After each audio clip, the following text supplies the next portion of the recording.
It's Piccadilly Talks Season 4. I'm your host, Angelique Virtue. Today we're having a conversation about how cultural values and beliefs impact education. When we think a certain way, when we have certain beliefs, does it shape the kind of education we get? Well, to have that conversation, here with us today is Mrs. Sharon Reid. She's the former principal of St. Andrew High School for Girls. Mrs. Reid, hello. Hey. We're very happy to have you. Thank Have you. this conversation because the beliefs we have create a frame, and it's almost as though our whole lives are then now lived within that frame. Certainly. And one of those frames is cultural values. In your experience, how important is our cultural value system in how we approach education?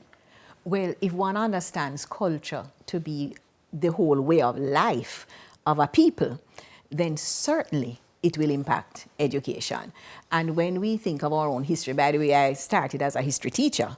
So when one thinks within the context of our own history and the whole matter of colonialism and the impact of the British system on our system, then one can see clearly that cultural values that have been inherited, that have been inculcated in us from our history will definitely impact education. And one can see that we have, even to this day, though we have been trying, and certainly the Caribbean Examinations Council has been a wonderful introduction. As a matter of fact, we have even influenced the British system now.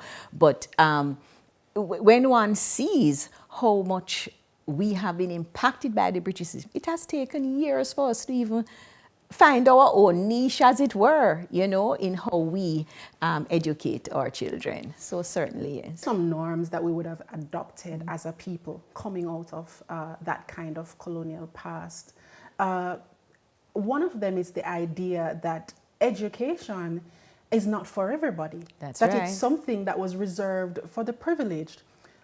In your many years at St. Andrew High School for Girls, for example, did you see that play out in the classroom in any way, how some persons thought they were entitled versus others? And this is no implication on the girls, but just as an example of how we're impacted. I wouldn't say necessarily as directly as that, but in terms of how the system was set up, you know, the situation with the grammar school, St. Andrew being one of them, as against the secondary school, that system that had to be brought in, because of course, education was limited, very limited. That sort of advanced education for those who theoretically were the brighter ones, as against all the others who should be channeled to skills and whatever.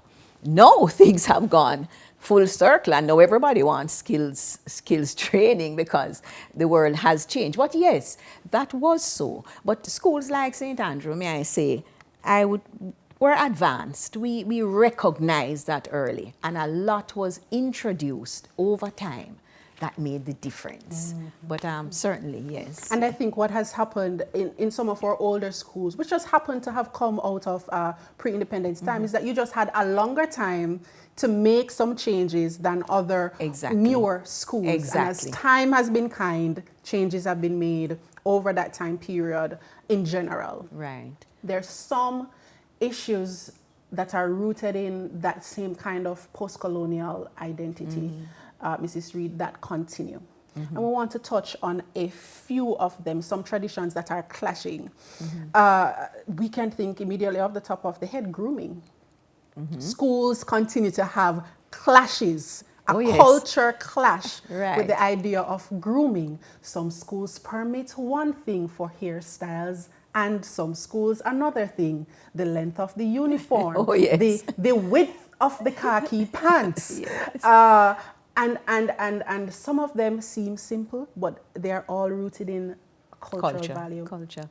How do we navigate that as a people? We have to be careful that we don't major on the minors. And for example, in determining, I remember even in my context, in determining, for example, hairstyles, we didn't have a problem with your hair. Our thing was for this period of your life, your hair must be your hair. We do not at St. Andrew allow extensions and all that. But once it's your hair, if you want to kink it, curl it, locks it, whatever, that's your hair. And why we were doing that is that during these primary and secondary years, we believe you must develop a sense of self with which you are comfortable. You must be comfortable in your own skin before you go putting on anything else. But once that was there, that was fine. We note all the problems. I used to smile at all the problems some institutions are having because, to me, of unnecessary, requirements. Yes. So and I think your position is valuable, that a student's sense of identity is an important value for an institution to have and to uphold. The challenge is what informs the identity. Right. And while you have all girls from your example and experience, it becomes so interesting and so nuanced when you think about co-ed institutions. Right. We'll have to have another conversation about that. Yes. Other kinds of cultural norms that continue to show up in challenging ways is language. Exactly. Isn't language one of those primary identifiers of a people's culture? And here in Jamaica, we have many variations of the English language and many variations of our own Jamaican language. Yes. And in the school system, we're seeing not only cultural clashes, but we see the results of our English language passes at the CXC level. And certainly, I'm suggesting, and I want to hear your thoughts, that it's rooted in a kind of cultural challenge that the education system has yet to grasp and to address. What are your thoughts? I think the education system has grasped but not addressed adequately. Oh. Because when it comes to language, you have to think in the language before you can speak the language and be comfortable with the language. That's something I realized very early in my teaching. And so when you have students who are from communities or homes that largely speak Jamaican all the time, they are not thinking in English. How can you then expect them to present in English? And so, whereas one has to recognize, and we don't have to pretend, English is the universal language. The Chinese need to know it, the India, everybody needs to get, because it's for communication. But at the same time, we must respect our language. And when you have your classroom as a teacher, one of the things I would always do, always in assessing my students, what language are they thinking in? And if that's the case, then how you present the curriculum, how you deliver the lesson, must include an understanding of that. And nothing wrong with talking Jamaican in the class. I agree with you. Nothing wrong at all. But always making the student, giving them the rationale for English, that look, we are training you for the world. And so it is important that during the course of your time here, you develop that ability to be bilingual. You think in English, you think in Jamaican, no problem. But is that happening in schools? That your kind of approach, I agree with 100%, that there's an importance in acknowledging the mother tongue of your pupil and then presenting to them this additional tool for functioning in the wider world. By and large, Mrs. Reid, are teachers prepared and are taking that approach to delivery? I can't say that my knowledge is across the board. Yes. And I think, too, a lot depends, on that teacher that you have before you. Within the context of an institution, even though the institution might give its guidelines and so on, if you can't work on your teachers to get them to see what you are doing and why you're doing it, they will go in that classroom and do the exact opposite, And then those who aren't as quick in terms of their thinking and expression, will feel sidelined because they will be afraid to talk, they'll be afraid to express themselves. But I know that is changing also. I believe so. And it is only over time, as even our examination system recognizes that also, that we will solve that problem. Some persons have gone as far as to suggest that the way we assess using only one mode could be considered as a way to engage more children and to engage these children in a way that they're more adept. Right. So we have written exams only for English, but for Spanish and for French, we have orals and we have the you must deliver as well. So you have listening, beg your pardon. So you have your listening exam and you have your oral exam, then the written exam. And so the student has an opportunity in the other languages to do very well in their orals, do very well in their listening, and have the written part as only a component of their assessment. While for English, which we have acknowledged is not the primary language of the pupil, we only test them with the written exam. Well, I know that, I've left the system a while, but I know that there is now an SBA component for English, which was not there before. So we're diversifying. I think so, and I think it's with the realization of that, because you run the risk of missing out on some very smart, alert children who are just limited because of that. So I think they are realizing, and I think that CXC certainly, and again, remember we are coming from that traditional system, very much influenced by the British, and we are, it takes time to get out of it, but I believe that we're on the road. Yes, I think so.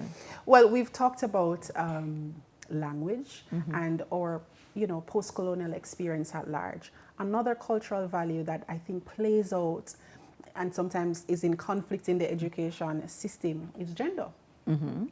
And we have cultural norms and values and beliefs around gender as a society that are varied. They're not all the same for all people. Girls receiving an education was not always highly valued in the Jamaican society. That's why St. Andrew was started. That's one of the reasons. Is it? To give girls an opportunity. That's in 1925, because the churches, Methodist and Presbyterian, then realized that the girls needed an opportunity. And that was one of the reasons why that school was founded. Well, look at that. And then today, your school, as well as several other all-girls schools and girls overall are now doing much better in their CXC examinations and other metrics than boys.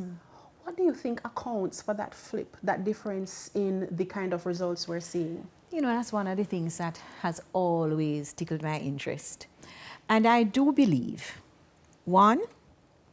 certainly, girls learn differently. The way that girls learn is different in many instances. You have the crossover, some boys learn like girls, whatever. But the fact is, no, even more so because teaching is dominated by women. The boys are not getting a fair deal at how they're being educated. And I know studies have been done. And so the expectations are the expectations of boys and girls at the same age should be different. Because girls mature differently. And so what we are requiring the boys to do, to sit and listen and whatever, and it's not working for them. And so you'll find that in schools where there is that realization, I know, for example, Margaret down at St. George's has done a lot of work on this. You'll find that there is improvement because you must give the boys a chance at hands-on and practical and, learning in a way that is not just theoretical.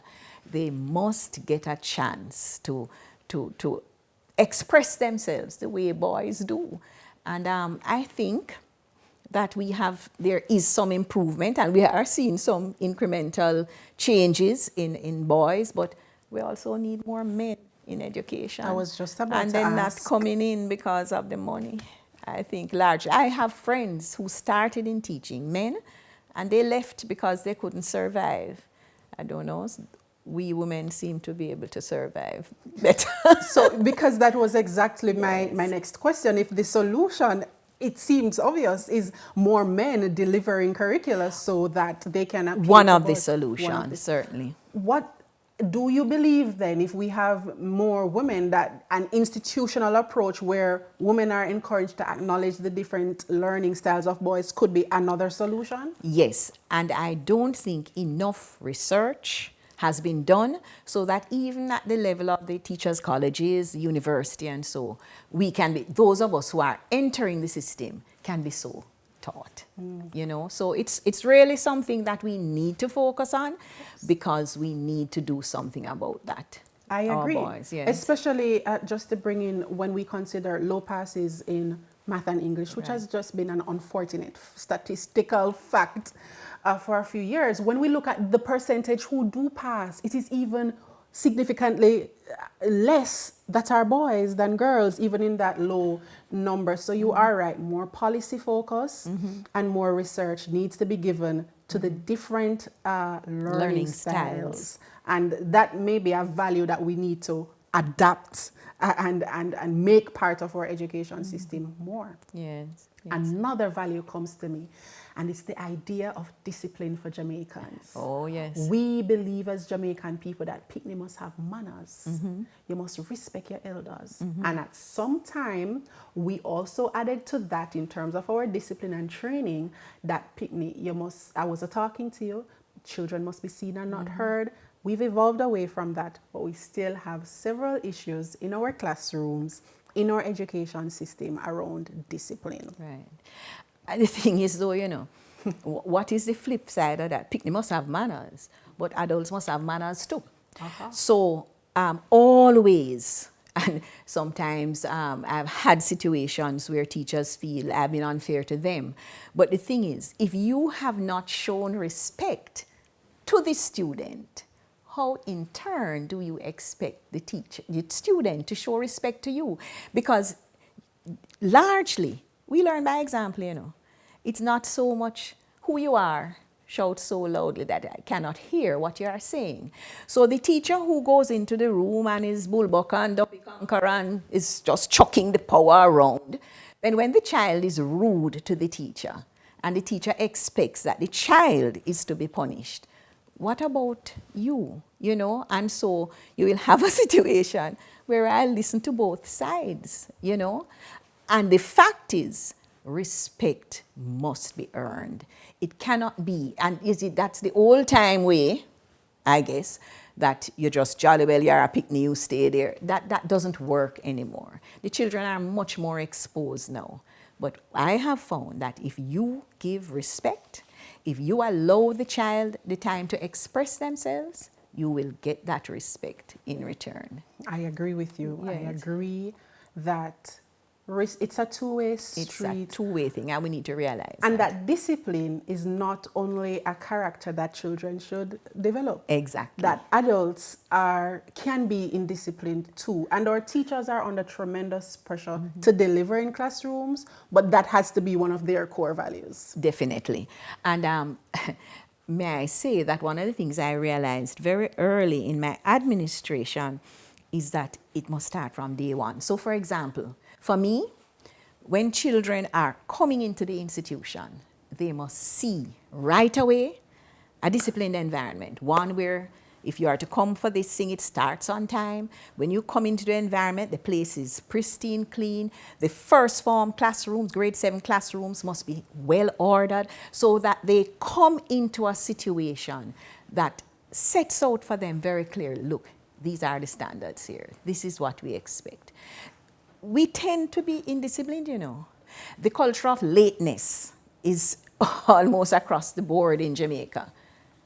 Not allowing it with, if it kills me, we're going to start on time.